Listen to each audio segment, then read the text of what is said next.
Is ও আল কায়েদার সঙ্গে এক হয়ে কাজ করার দাবি বাংলাদেশের উগ্রবাদী সংগঠনগুলোর। প্রতিবেদন মার্কিন পররাষ্ট্র মন্ত্রণালয়ের। বিচার বহির্ভূত হত্যার সমালোচনা। সদ্য গ্রেফতার জেএমবি নেতা আবুল কাশেমের জঙ্গি সম্পৃক্ততার কথা 1 বছর আগেই জানত দিনাজপুর পুলিশ। ব্যবস্থা নেওয়ার আগেই সটকে পড়ে মাদ্রাসা থেকে।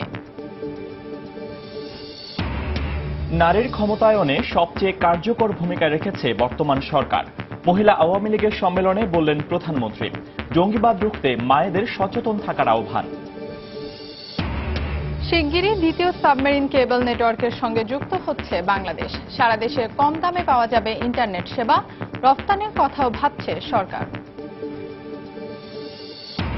বিলুপ্ত প্রায় অর্ধশত দেশি প্রজাতির মাছ সংরক্ষণে কর্তৃপক্ষের আন্তরিকতা নিয়ে সন্দেহ। সমন্বয়ের অভাবের কথা স্বীকার করলেন প্রতিমন্ত্রী। এবং ঢাকা বিশ্ববিদ্যালয়ের 50তম সমাবর্তনে উৎসব মুখর পুরো ক্যাম্পাস। কৃতিত্বের স্বীকৃতি হিসেবে 80 জন পেলেন স্বর্ণপদক।